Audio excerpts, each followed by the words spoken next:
Bien, écoutez, bonjour pour ce dernier module qui va être une synthèse, comme Antonio vous l'a présenté il y a quelques instants. Alors, des rappels assez rapides, le contexte dans lequel nous sommes, 60 ans après la révolution sexuelle, 50 ans d'éducation à la sexualité, notamment en milieu scolaire, je vous rappelle les premières circulaires.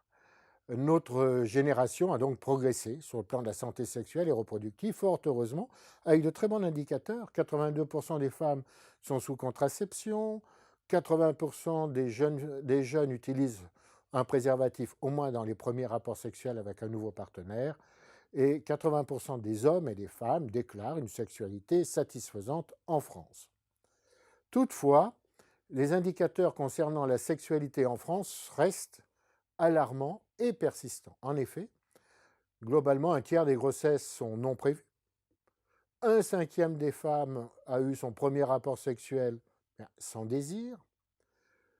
Une femme sur 7 et un homme sur 25 ont subi des violences sexuelles. On l'a vu à de nombreuses reprises. Une femme meurt tous les 3 jours de violence, le plus souvent intraconjugale. 6 000 excisions sont estimées par an. 6 000 nouveaux cas de VIH sont dépistés par an. Enfin, les infections sexuellement transmissibles sont importantes chez les jeunes et dans les communautés des hommes ayant des rapports sexuels entre eux. Les femmes, comme nous venons de le voir, sont les premières victimes sexuelles. L'origine de cette victimisation, 10 fois plus importante et fréquente que celle des hommes, sont les stéréotypes ou les représentations de sexe et de genre. Ces préjugés péjoratifs de genre entraînent des sanctions sociales lorsqu'on transgresse la norme et donc les inégalités et des discriminations genrées. Et principalement, ces deux cours en ligne, première partie et deuxième partie, sont revenus très fréquemment sur les différentes modalités à mettre en place pour changer ces mentalités auprès des nouvelles générations et, si possible, auprès des générations actuelles.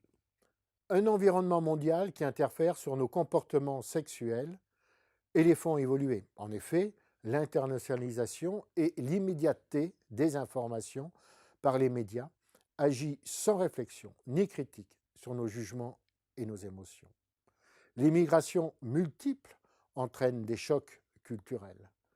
L'information et les rencontres se sont démultipliées grâce aux nouveaux moyens de communication, les réseaux sociaux par exemple. La consommation pornographique s'est banalisée pour les jeunes, autant pour les jeunes filles que pour les jeunes garçons. Elle est une des premières sources d'éducation, notamment dans les départements, dans les zones prioritaires.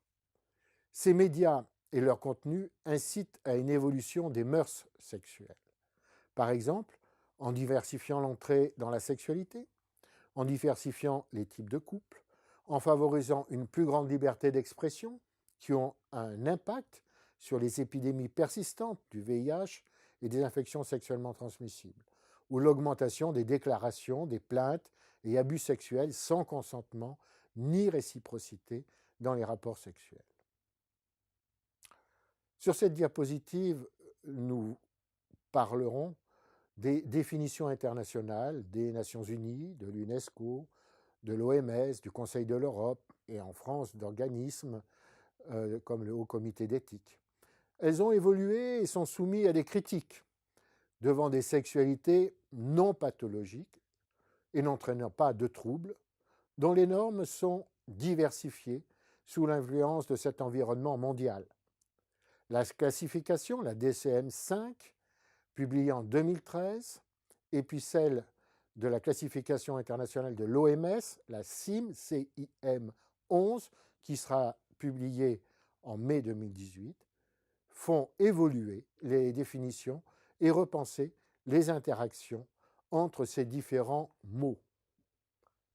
D'autre part, des plaidoyers ayant pour base les droits humains et provenant des représentants des communautés ont fait évoluer nos représentations de soignants pour intégrer les valeurs des droits humains face à la diversité et au processus dynamique des comportements sexuels.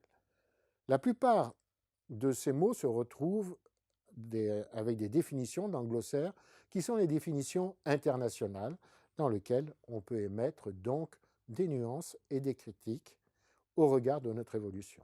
Bien, maintenant c'est à vous pour ce premier quiz de ce dernier module.